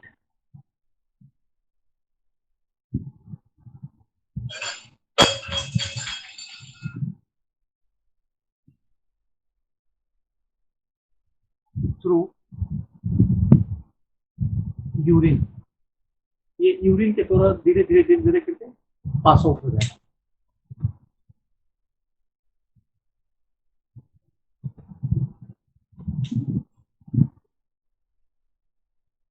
पी हाफ की बात करें तो बहुत लंबा इसका है, 9 आवर, 9 घंटा तक ये काम करता है। पी हाफ इसका 9 आवर है।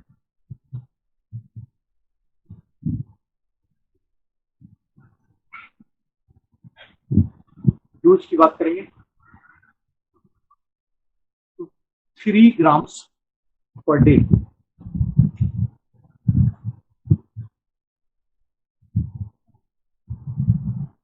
या तो सीधे 3 gram per day in divided dose,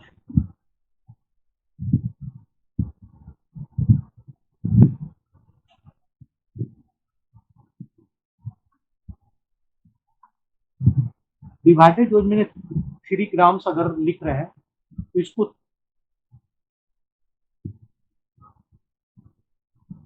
3 या 4, एटलीस्ट 3 कम से कम, तो 1 ग्राम 1 ग्राम 1 ग्राम, या फिर नहीं तो 0.75 ग्राम 0.75 ग्राम 0.75 ग्राम एंड 0.75 ग्राम, मतलब कि 4 डोज में डिवाइड करना है तो 0.75 0.75 0.6 घंटा पे देना होगा। अगर 3 बार में डिवाइड करके देते हैं तो 1 ग्राम सुबह, 1 ग्राम दोपहर और 1 ग्राम रात में देना होगा। अदरवाइज फॉर्मुलेशन करना है, ये तो सीधे 3 ग्राम हम लिखते हैं, लेकिन अगर फॉर्मुलेशन करना है तो सबसे बेटर होता है फॉर्मुलेशन 20 to 30 मिलीग्राम पर केजी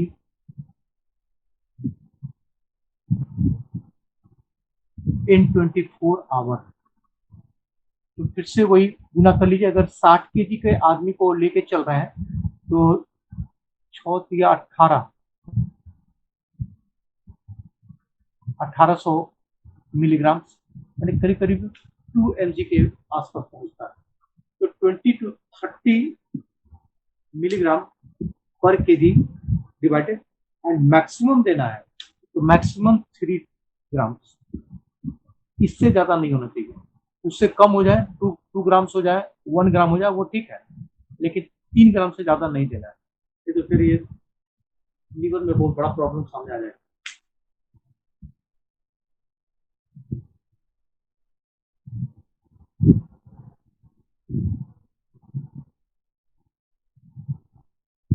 अगर एडवर्स इफेक्ट की बात करें,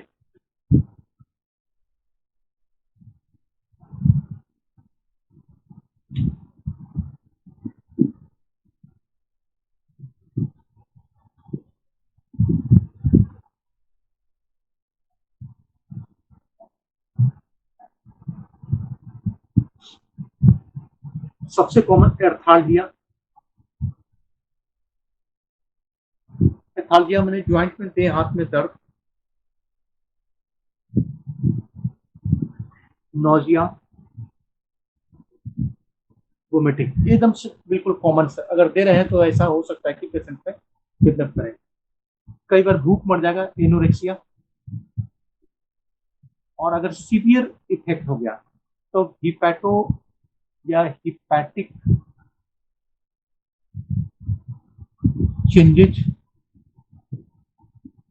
लाइक हेपेटाइटिस, जॉन्डिस के रूप में सामने आ जाएगा। ये सब कॉमन है, नोजिया होना, वोमिटिंग होना, भूख मर जाना, ज्वाइंट में पेन, दर्द आ जाना ज्वाइंट में। लेकिन कई बार होता है ना कि वो हेपेटाइटिस में inflammation of the liver cells, ये अभी सामने आना शुरू हो जाता है। कई बार एनीमिया अभी देखने को मिला है, खून की बहुत तेजी से कमी हो जाएगा। ये इतना इसका एडवर्स इफेक्ट है। अगर डोज तो बता दिया, ड्यूरेशन की बात करें,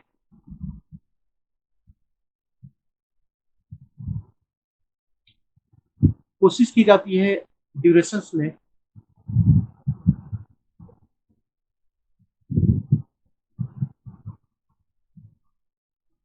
2 month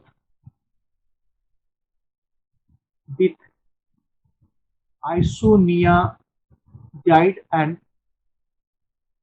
rifampicin। Rifampicin and isoniazid के साथ ये 2 मंथ तक कंटिन्यूस प्रिस्क्राइब करते हैं। उसके बाद अकॉर्डिंग टू सिचुएशन फिर इसको हम लोग रोक देते हैं।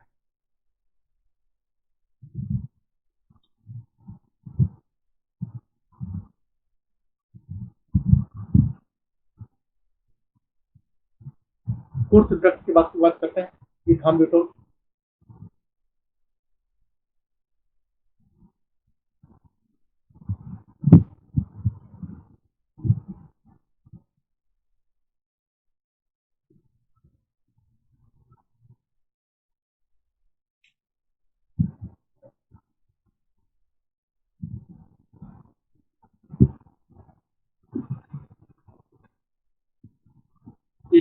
चौथा ड्रग्स हो गया, ये बैक्टीरियोस्टैटिक है,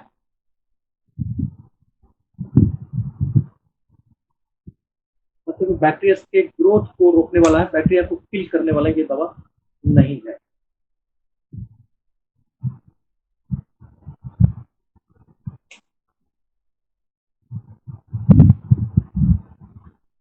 अगर मोड ऑफ एक्शन की बात करें,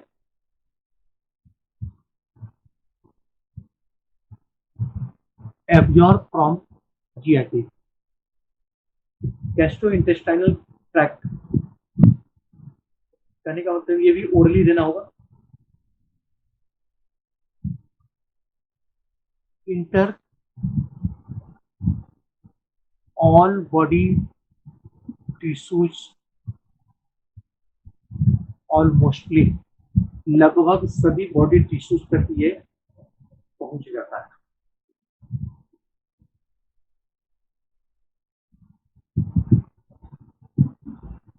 even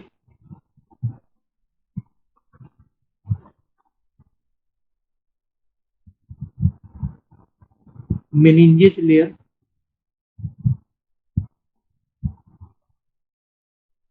and lungs covering layer,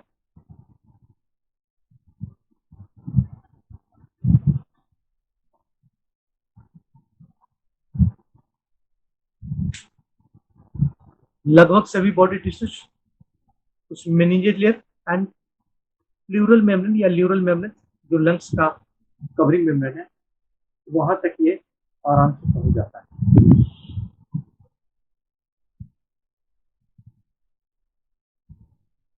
इसके बाद जब एक बार वर्क हो जाता है, उसके बाद ये एक्सक्रेट कर जाएगा,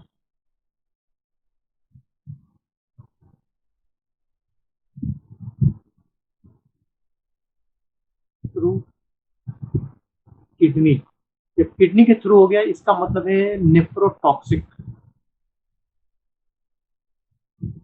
अभी तक जितना तीनों ड्रग्स की बात किए थे वो हिपैटोटॉक्सिक था, ये ड्रग्स जो हमारा ये नेफ्रोटॉक्सिक है। किडनी इसको फिल्ट्रेट करा, मतलब है कि किडनी के लिए नेफ्रॉन सेल के लिए घातक होगा, उसमें टॉक्सिसिटी जनरेट करेगा, therefore it is nephrotoxic drugs.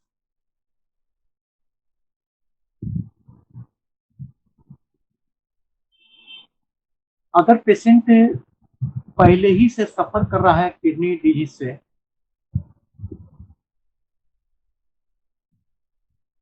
तो डोज को रिड्यूस करना पड़ेगा।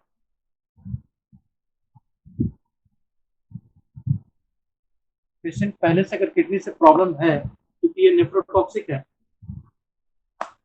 तो इम्पेयर्ड किडनी में, प्रभावित किडनी में इतना डोज देंगे तो किडनी और ज्यादा डैमेज होगा, तो वहां पर रिड्यूस कर दिया जाता है, डोज को उसको रिड्यूस कर दिया जाता है।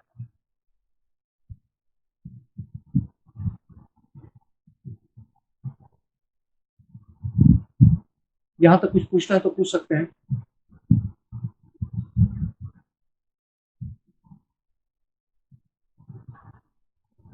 फिर डोज पे आ जाते हैं। Hello sir,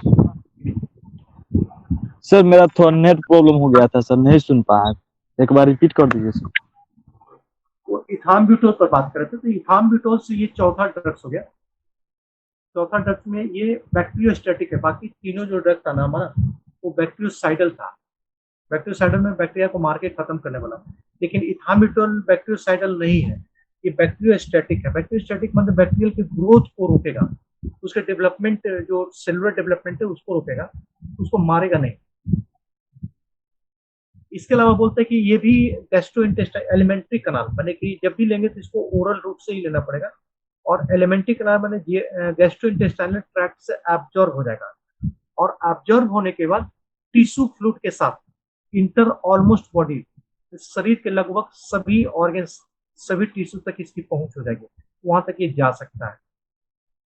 even meningeal layer तक पहुंचना कोई भी ड्रग्स के लिए बहुत डिफिकल्ट वर्क है, लेकिन ये जो इथाम्ब्यूटोल है मेनिंजियल लेयर तक भी पहुंच जाएगा, और साथ में लंग्स का आउटर लेयर, जिसको हम लोग प्लूरल मेम्ब्रेन या ल्यूरल मेम्ब्रेन बोलते हैं, उस तक भी, अगर लंग्स के लेयर में भी अगर इन्फ्लामेशन है इन्फेक्शन है, तो वहां तक भी ये वर्क करेगा। वर्क करने के बाद ये एक्सक्रेट हो जाएगा किडनी के थ्रू। किडनी में ग्लोमेरुलर फिल्ट्रेशन के साथ धीरे धीरे धीरे धीरे करके किडनी से ये यूरिन के थ्रू बाहर हो जाएगा।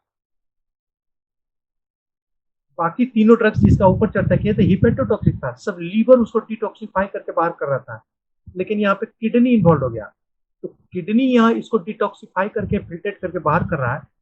तो इसका मतलब है कि ये नेफ्रोटॉक्सिक माने किडनी के लिए पॉइजन का काम करेगा ये ड्रग्स। इसका केमिकल कंपोजिशन किडनी के लिए पॉइजनस है, और हो सकता है कि रीनल प्रॉब्लम इन फ्यूचर्स लंबा समय तक चले तो रीनल प्रॉब्लम सामने आ जाएगा, वो एडवर्स इफेक्ट में बात करेंगे।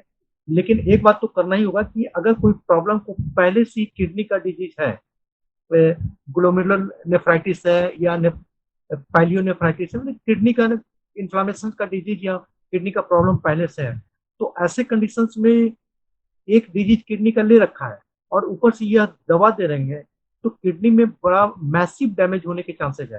तो डोज को रिड्यूस कर देंगे, जैसे 1 ग्राम देना था तो 1 ग्राम के घटा के वो 50 ग्राम कर देंगे, 50 ग्राम देना था तो उसको 25 सॉरी 50 ग्राम बहुत ज्यादा है, 0.50 ग्राम 5 ग्राम देना था तो उसको 0.25 ग्राम में कन्वर्ट कर देंगे।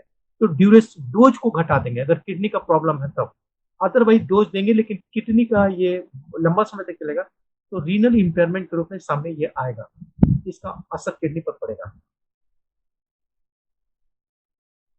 इसके अलावा डोज पर पहले बात करते हैं।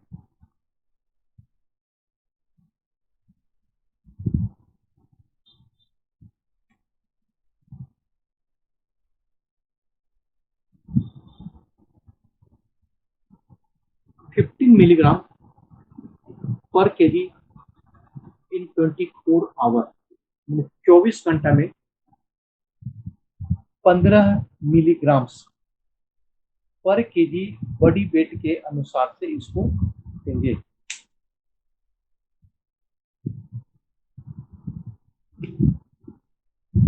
तो फिर से वंस अगेन, अगर 60 केजी का आदमी है तो 15 से गुना कर लेते हैं इसको, 15 6 90, 900 मिलीग्राम, हमने लगभग 1 ग्राम, 900 मिलीग्राम का टैबलेट आता नहीं है, 1 ग्राम का आता है, तो 1 ग्राम के आसपास आता है। अदरवाइज फिर ये 0.75 ग्राम का आएगा, 90 ग्राम का नहीं आता, 0.75 ग्राम का होगा, 0. या फिर 1 ग्राम का आएगा। तो ये आपको ये डिसाइड करना होगा या फिर ये डिसाइड करना होगा। तो 60 से ऊपर है, 62 केजी 63 केजी, तो सीधे 1 ग्राम देंगे। अगर 60 से कम है, 55 है, तो 0.75 ग्राम देंगे। तो डोज इसका 15 मिलीग्राम पर केजी पूरे डोज में आता है। अगर टी हाफ की बात करते हैं,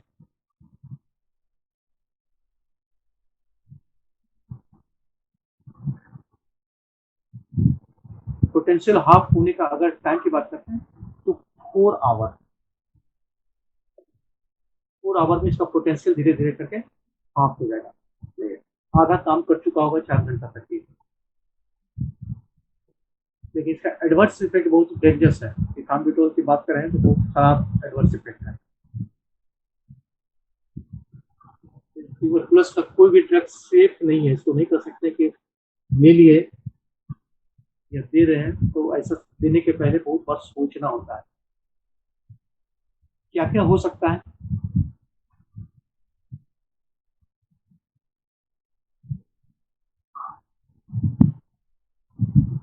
पहला तो नेफ्रोटॉक्सिक्स,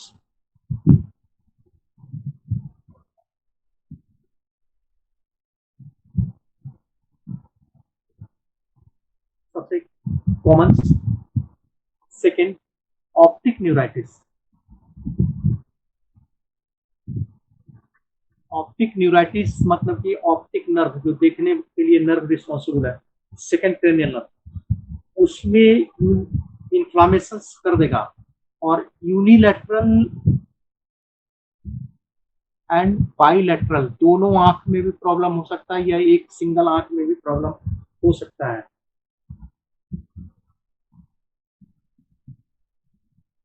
इसके वजह से लॉस ऑफ विजुअल एक्यूसिटी,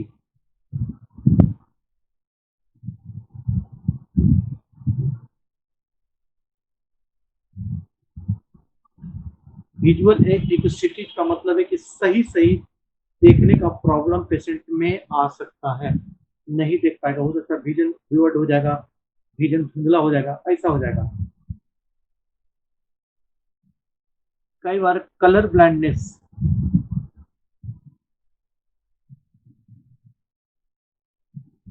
रंग का पहचान करने का भी क्षमता हो जाएगा, खासकर रेड एंड ग्रीन का, लाल और हरा में डिफरेंस करना उसके लिए बहुत डिफिकल्ट हो जाएगा।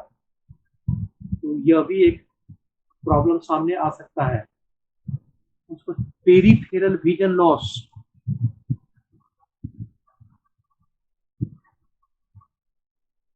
पेरिफेरल विजन लॉस का मतलब है कि जैसे आप बोर्ड देख रहे होंगे तो सिर्फ बॉडी पर तो नजर है, लेकिन इसके अलावा आप मोबाइल के अलावा आप अगल बगल में भी आंख के सामने दिखाई दे रहा होगा, मोबाइल पर कंसंट्रेट नहीं होगा, अराउंड क्या हो रहा है वो भी दिखाई दे रहा होगा। तो पेरिफेरल विजन लॉस का मतलब है कि किनारे वाला इधर और इधर में क्या हो रहा है वो विजन लॉस कर जाएगा, लेकिन सेंट्रल जैसे मोबाइल पर अभी कंसंट्रेट है तो वो स्क्रीन आपको मोबाइल नजर आएगा, लेकिन इधर से उधर जो अगल बगल में या जो कुछ हो रहा है वो दिख रहा है, हो सकता है कि वो लॉस्ट कर जाए, ऐसे पड़ सकता है। तो it is called peripheral vision loss, मतलब किनारे किनारे वाला नहीं दिखाई देगा लेकिन सामने वाला सब दिखाई देगा। बहुत खराब स्थिति है, आंख किसी का डैमेज हो जाना बहुत खराब कंडीशन है।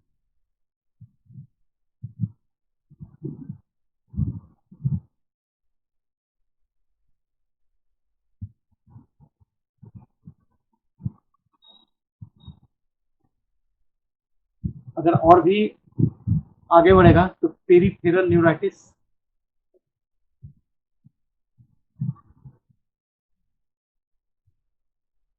पेरिफेरल न्यूराइटिस का मतलब है कि हाथ पैर में जो नर्व आ रहा है, जैसे रेडियल नर्व है, मीडियल नर्व, अल्नर नर्व, उसमें इन्फ्लामेशन हो जाएगा, झिंझिन आना या फिर ये वीकनेस आ जाना या सेंसेशन कम महसूस करना, बोथर हो जाना, ये सब भी सामने आ जाएगा। तो it is called peripheral neuro, लेकिन बहुत सीवियर केसेस में ज्यादातर इतना ही तक ऑप्टिक एंड नेफ्रो तक लिमिट रहता है। पेरिफेरल न्यूरोटिस में बहुत ज्यादा एडवर्स इफेक्ट आ गया।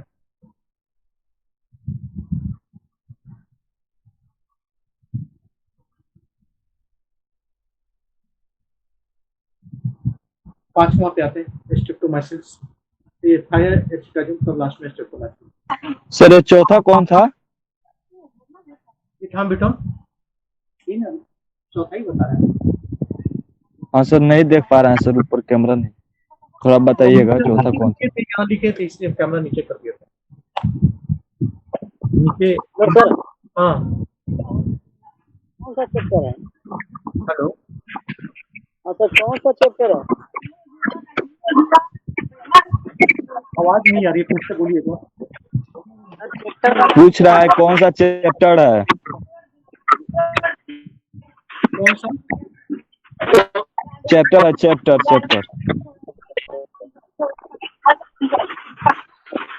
एक बात बोलिए, किसी दूसरे की भी आवाज आ रही है, एक कोई बोलिए, माइक ऑफ करके एक आदमी। आप ही बोल दो सुनो भाई। पूछ रहा है सर कौन सा चैप्टर है, ये कौन सा चैप्टर चल रहा है अभी? खत्म हो रहा है, सब पूछ रहे हैं। ये एनेस्थीसिया का है ना आज क्लास, एनेस्थीसिया में एंटी ट्यूबरकुलस ड्रग्स चल रहा है।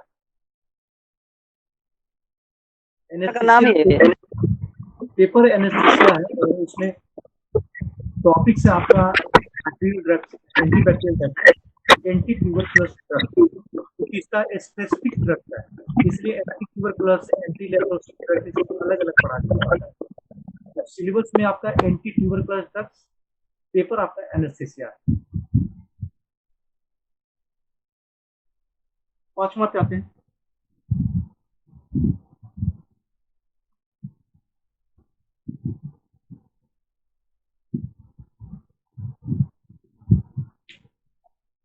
एनेस्थीसिया का क्लास चल रहा है आपका। एनेस्थीसिया में एंटी ट्यूबरकुलस चल रहा है, ये तो शुरू में ही लिख दिए थे, फिर भी लिख देते हैं। एंटी ट्यूबरकुलोस ड्रग्स में बात कर रहे हैं। इसका 5वां ड्रग है एंटी ट्यूबरकुलोस में, 5वां पे आते हैं थायाएसिटाजोन। ये सब छोटा छोटा रह गया।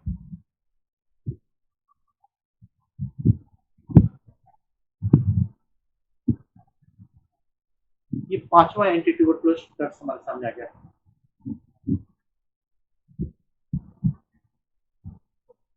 ये भी बैक्टीरियोस्टैटिक ड्रग है।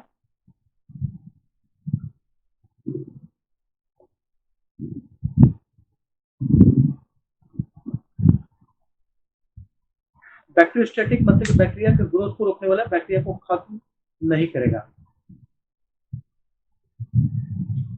एंड हमेशा इसका यूज किया था, यूज विथ आइसोनियाजाइड। सिंगल इसको नहीं यूज करते हैं, आइसोनियाजाइड। आइसोनियाजाइड देंगे या आइसोनियाजाइड के साथ ये बैक्टीरियोस्टैटिक थायाएसिटाजोन को मिलाकर देते हैं।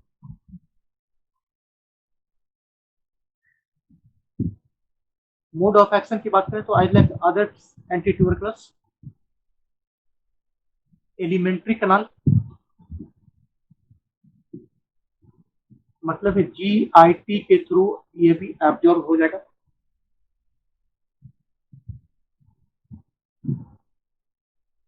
And partly absorbed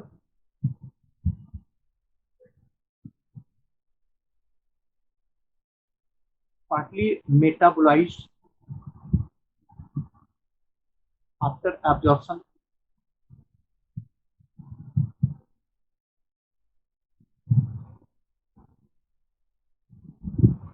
in kidney।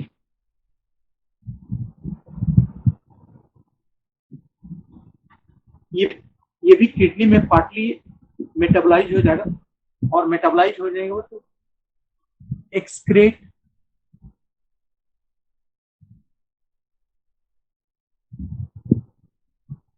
Through urine.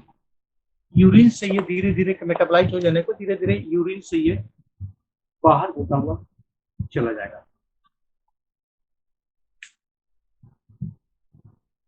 GIT के थ्रू एब्जॉर्ब हुआ, बॉडी फ्लूइड के थ्रू ये स्प्रेड किया।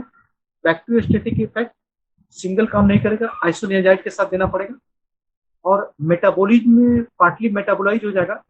एंड बाकी जो है ना यूरिन के थ्रू एक्सक्रेट, धीरे धीरे धीरे करके यूरिन के थ्रू ये बाहर होता हुआ चला जाएगा। अगर टी हाफ की बात करें,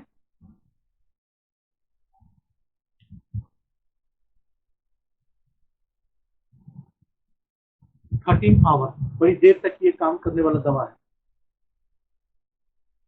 तो 13 घंटा में जाके इसका पोटेंशियल हाफ हो जाएगा। अगर एडवर्स इफेक्ट की बात करें,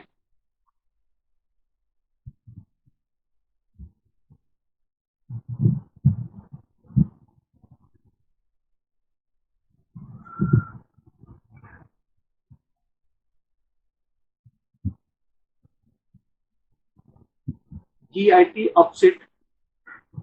GIT अपसेट में कभी कभी डायरिया हो सकता है, वोमिटिंग हो सकता है, नोजिया हो सकता है। लिख ही देते हैं, नोजिया, वोमिटिंग,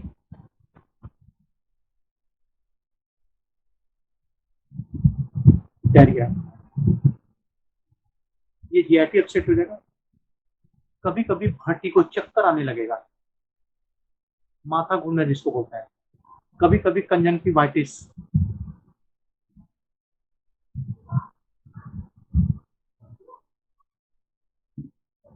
कंजंक्टिवाइटिस में आंख के आउटर लेयर में इन्फ्लामेशन का सिम्टम्स आ जाएगा। कभी कभी हेमोलाइटिक एनीमिया,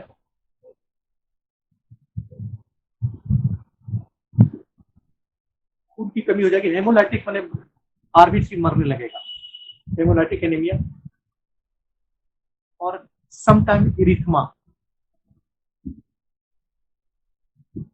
इरिथमा का मतलब वो बॉडी सरफेस में, खासकर चेहरा पे लाल रंग का स्पॉट, ऐसे करके एकदम डीप लाल रंग का स्पॉट आ जाएगा, और स्किन वहां पे मोटा हो जाएगा, खासकर आंख के नीचे, दोनों चीक पर, गाल पे आगे में, नाक के किनारे किनारे और आंख के नीचे में। कई फीमेल को, लेडीज को 50 प्लस होगी तो उनको दिखाई देगा दोनों साइड में। तो ये इरिथमा का सिम्टम्स सामने आ जाएगा। जब तक मेडिसिन चल रहा है मेडिसिन खत्म हो जाएगा, धीरे धीरे धीरे कम हो जाएगा। और अगर सीवियर क्लिनिकल फीचर आ गया, सीवियर स्टेट, तब hepatitis and cerebral oedema, cerebral and oedema का मतलब कि ब्रेन्स में सूजन हो जाएगा, पानी का एक्युमुलेशन हो जाएगा, एंड हेपेटाइटिस, जॉन्डिस का सिम्टम सामने आ जाएगा।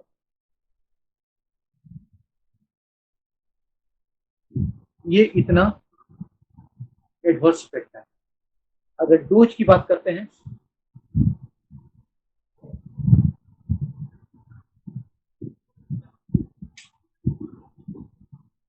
Dose single dose 150 mg daily, मात्र इतने डिवाइडेड डोज में नहीं देना, सिंगल डोज 1 से टाइम्स 150 mg का दे देना।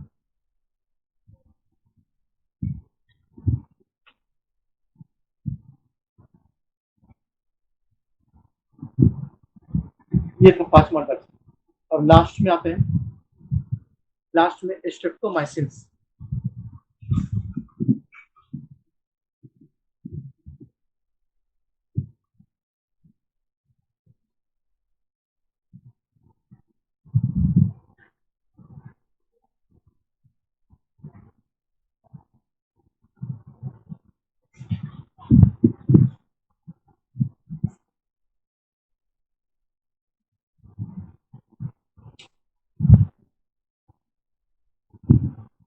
ये छठा हो गया स्ट्रेप्टोमाइसिन।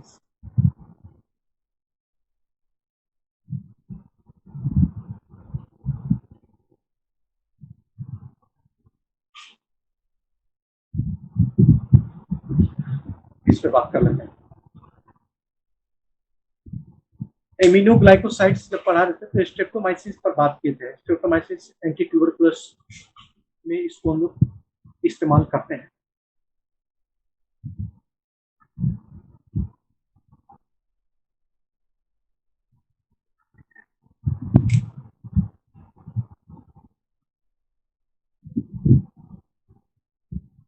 बैक्टीरियोसाइडल पावरफुल, बहुत हेवली, एज लाइक रिफाम्पिसिन की तरह ये बैक्टीरियोसाइडल एंटीबायोटिक है। अगर डोज की बात करें 0.75 टू 1 ग्राम, 0.75 से 1 ग्राम। बेटर होगा कि इसको आईएम इंट्रामस्कुलर दे दिया जाए। कितने दिन के लिए duration? For 3 months. Other drugs के साथ इसको 3 महीना के लिए, ये बैक्टीरियोसाइडल ड्रग्स है, 0.75 से 1 ग्राम, मतलब जी तो 0.75 ग्राम या फिर 1 ग्राम इंट्रामस्कुलरली आईएम इसको देना है, और फॉर 3 मंथ, 3 महीना तक लगातार इसको देना है। लेकिन अगर चिल्ड्रन है और एडल्ट है,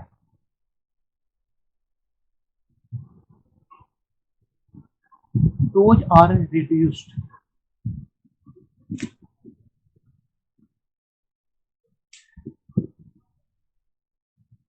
अगर ओल्ड पेशेंट्स है या फिर चिल्ड्रन है, अंडरवेट है, तो इसको डोज को हम लोग रिड्यूस कर देंगे और 1/3 ग्राम और 1/4 ग्राम, मैंने करीब करीब 0.30 ग्राम या 0.25 ग्राम्स 24 आवर में इंट्रामस्कुलरली इसको हम लोग दे सकते हैं।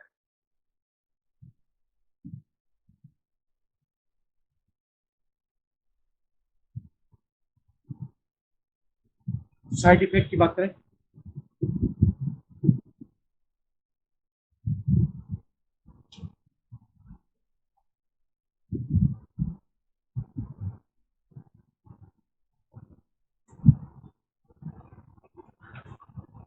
अगर इसके साइड इफेक्ट की बात करते हैं तो साइड इफेक्ट जैसे अदर ट्यूबरकुलस ड्रग, इसका भी साइड इफेक्ट बहुत अच्छा नहीं माना जाता है। ये वेस्टिबुलर डैमेज, एमिनोग्लाइकोसाइड्स में हम पढ़ा चुके थे। वेस्टिबुलर डैमेज मतलब कि एक क्रैनियल नर्व डैमेज, सुनने वाला, कान से सुनने वाला नर्व, तो ये मेडिसिन लेते हैं तो उसका बहुत साइड इफेक्ट है, वो डैमेज कर देगा। ये वेस्टिबुलर तो बैलेंस के लिए है, दूसरा कोकेलियर नर्व,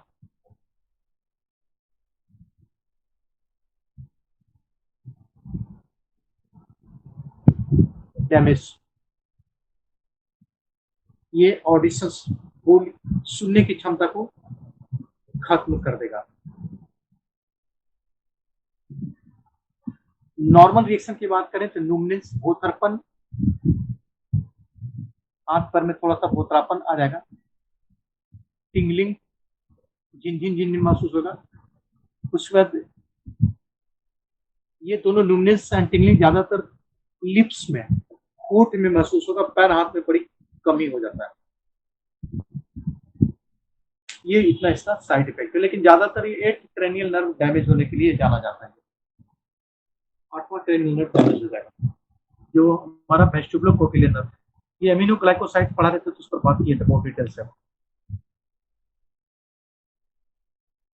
यहाँ पर एंटी ट्यूबरकुलस ड्रग्स खत्म हो जाता है। कल मेरी क्लास 9 बजे से, 9 से 10।